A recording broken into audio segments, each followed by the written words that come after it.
welcome to Project Pocket Butter. Today we're going to talk about how we channeled this body and fit it over our new frame that we just stretched. We can go ahead and come up with a game plan to put this body on the frame. So obviously it won't just fit on it. It's not a high boy build where we're just going to set this body on top of that frame that we stretched. So we need to figure out how to cut the floor out and how to mate that with the frame that is now 18 inches longer than it was when it was a Model A frame. It's no longer that. It's now a custom frame for our body. There's probably 20, 30 ways to channel a body. For me, I think it was easy to try to understand what we did with our frame and how we stretched it. Let's get something on there first. So for me, it was let's find a material or some sort of metal to make our frame that the body will attach to that serves as the new body frame. So not the frame itself, that remember we stretched that, so this body needs to attach to something. So I was looking at material and I thought, why not just put some sort of metal on top of the stretched frame, bolted in place. So at the metal store, I thought 1x3 square tube is great. 2x4 would be a little bit too thick and too much metal. I'm trying to save some weight. So 1x3 worked out well. It's 1/8 inch wall.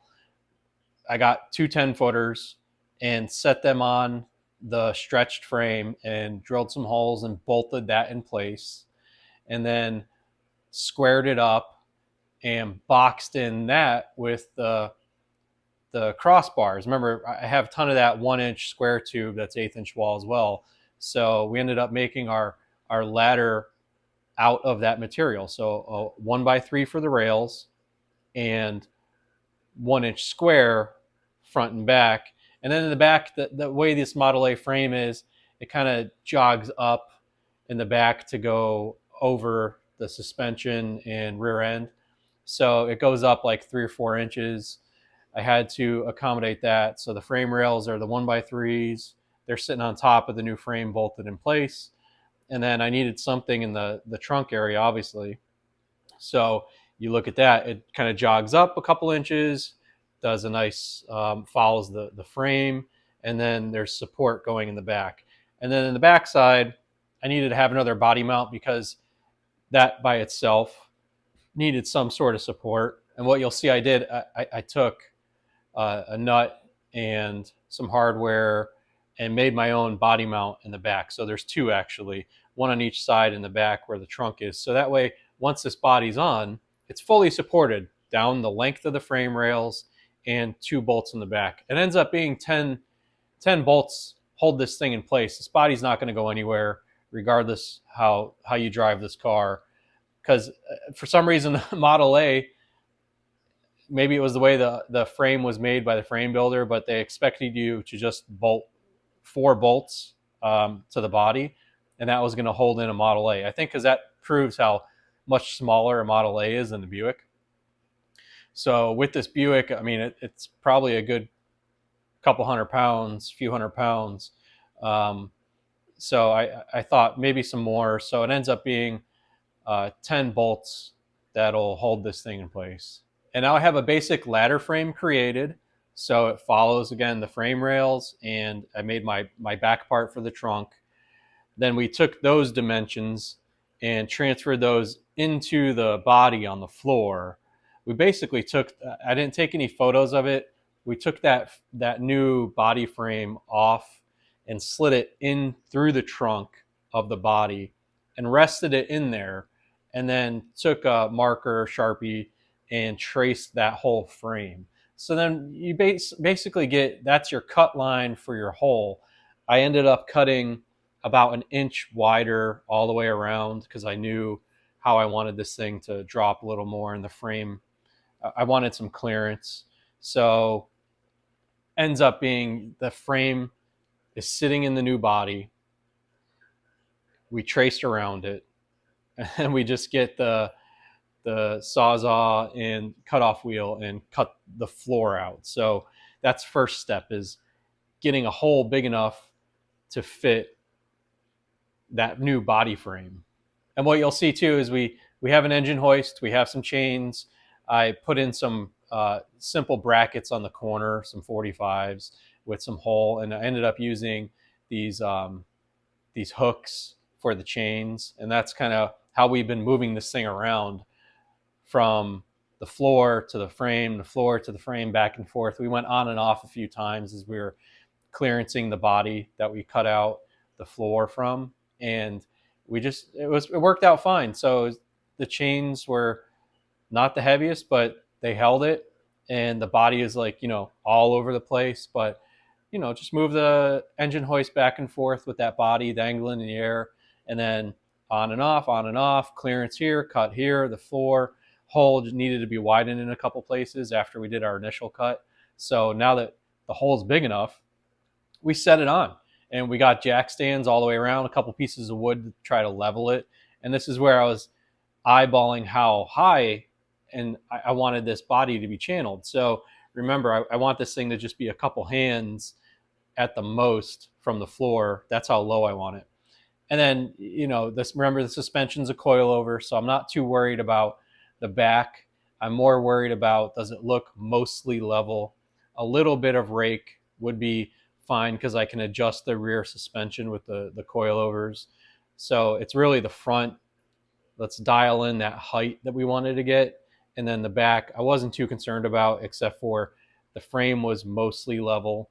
So let's mostly match the body to that. And then I could always adjust everything when this is all done by that coilover in the rear end. You can kind of see, looking down into the body, that nothing's connected. We have our new body frame sitting back on the frame rails and bolted in place. And then the body is channeled. There's just a hole, and it's just sitting there down to where the height that we want it. It's on jack stands. So jack stands are supporting the body all the way around. We got the frame and suspension where we think it would be as a good start. And then the game plan now is how to connect our new frame rails for the body to the actual body itself. So we're trying to think, do we piece it together with multiple brackets? Do we use some of that square tube? And then we came to a conclusion that just use some good, strong sheet metal. So we got some really thick stuff. I think it was like 16 gauge or 18 gauge, much thicker than we have before on other projects. Like the trunk lid was much thinner than this stuff. So we ended up just saying, let's cut a lot of sheet metal to fit on the sides to go from our body, the frame rail, down to the body itself. And that kind of worked out. So you have a ton of stitch welding. So you get in there and you tack all this in place, and you probably have 3 or 4 sections of this new material. So a really long piece in the front. We probably got a good 3.5, 4 feet in the front in one piece, and in the back another piece. And in the back too, you have to connect like the archways for the wheel wells. That's kind of temporary. So you'll see in a future video that we have to tub this thing for wheels that I want. So it's really initially to get this thing all connected. So we have the front pieces connected from our new body frame to the body. Those are pretty long straight shots. Then there's another piece behind those that go to the wheel well in the rear. And then you have our wheel well. And then you have a long piece on the trunk. So you'll see that it's kind of all the way around stitch welded in the sheet metal. And it kind of becomes a unibody in essence, that you have this channel that the floor creates like a new platform, and then the body kind of falls down, and it's a good chop. Like the channel of this thing, we measured it, and it's about 11.5 inches. So this body sits at 11.5 inches lower than the frame itself. If you were to do a traditional high boy, or if we were just throwing this body on to the frame, it's 11 inches down. It's a lot. So we could have went a little lower. I was kind of concerned that you're starting to mess with your shoulder height. So when you're sitting in this, remember, you're raising the floor as you're channeling. I didn't want to be spilling out of the top of this thing. So we kind of had a compromise. How low could you go while still sitting in this thing and your shoulder kind of being almost level with the side after we did our chop top. And that was kind of the key with the measurements. With the jacks up and down, finding our new floor height with our new seat height. And we had some seats in mind. I wanted to do bucket seats in this whole thing. So you kind of just sitting there and see where your shoulder lined up and where you think the steering wheel would be. And you're basically no different than like a newer convertible where you maybe have like 4 inches above your shoulder line. And, you know, I'm 6 foot. So for me to sit in this seat and then it to come to shoulder height, and that's all it's sticking up while still sitting in the new floor, that's perfect for me. In my mind, I wanted this thing slammed, but then this whole frame would have had to change. You probably would have had to do like some sort of like Z-notch to where you really change the whole design of the frame itself. So, you know, it's what we're working with. It's what we know how to do at this point. So the channel is a good 11 and a half, almost 12 inches. And that's how slammed we can make this body. And at this point, we have it dialed in, tack welded in place, and we have our height, and it's centered left and right, forward and back is perfect. Our firewall is plenty of room to work on this engine if we need to. So I have a good 3-4 inches between the firewall and the back of the block. So it worked out perfect. So the frame with our stretch and where this body landed, you have plenty of room to work on this engine, and it's perfect forward and backward as well. So the key for the measurement though was the rear wheel well arch. We kind of centered that up on the rear axle, and that really gave us how much room we had in front of the firewall. So when we stretched this frame, we gave ourselves a couple inches to play with because we weren't too sure how this body was going to line up forward and backwards, front to back. So when we centered the rear axle on the wheel well, it worked out perfect. We have like 3 or 4 inches in the front behind the engine and the firewall. So it worked out exactly how we wanted it to. On with the body, off with the body, on with the body, off with the body. Went back and forth a few times while we were trimming and welding and trimming and welding. Remember how I said in an earlier episode that this floor was barely held in? After we cut it out, it was very clear that either the welds were failing from when it was originally built, or this floor was not original. I don't know anything about what an original floor should look like. I just know that when we cut this thing out, it was falling apart, super flimsy. They had some of these like C channel supports going the length of the body. Those things were falling off. So I had to get under there. And again, I hate welding upside down. That's one thing I learned in this project. Welding upside down a pain. So you crawl in there in your new hole under the frame, and thousands and thousands of stitch welds, both inside and out. I didn't want to do a continuous weld because I'm going to seam seal all these seams. So I just wanted to spread the heat, not really warp anything. So I stitch weld all this new sheet metal to the frame and the body all the way around on the outside and the inside. So I crawled it underneath and reinforced everything so that this body is solid. It's so solid now that when you put it on to the frame and you finally open the door and then get in there, you can stand on the door sill and nothing buckles or moves. You know, I'm 200 pounds, 6 foot. I stand on that door sill when the door's open and nothing flexes. All that happens is suspension moves because, you know, obviously it's no longer on jack stands, but the body stays really solid. The door jambs do not bend. The body doesn't bend in. Super solid. And now that's all fully stitch welded and solid. Cut the braces out. That was 6 to 8 months worth of bracing in the way, always causing an issue.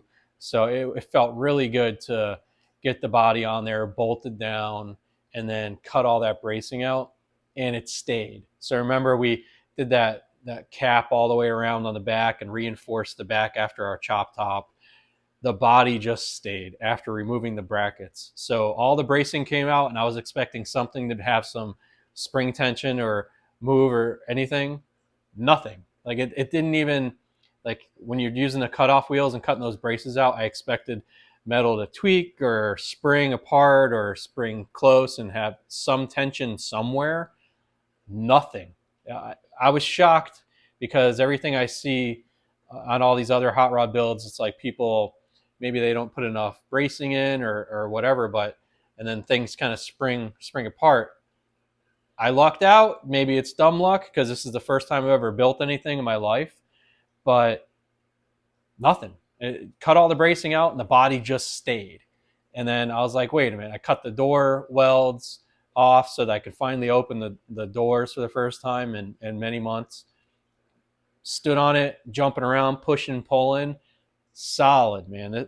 We really lucked out. Either we took our time and kind of knew what we were doing, but for the first time doing it, I don't know. But we kind of nailed this thing, and I'm really happy how the body came out. Taking a step back, looking at that first shot of this thing sitting on its new frame and sitting in its new home, looks awesome. We're super excited how far this project has come. This has been about a year into the project with this, when you see the body on the frame right now. And it's close, but there's still another year of this project left. We're going to start moving on to finishing out that floor. The body is on its new body frames and sitting on the actual frame, but inside we have seat mounts to make, transmission tunnel to worry about. We have the battery box and fuel cell to mount. So all that stuff is coming up next. Stay tuned.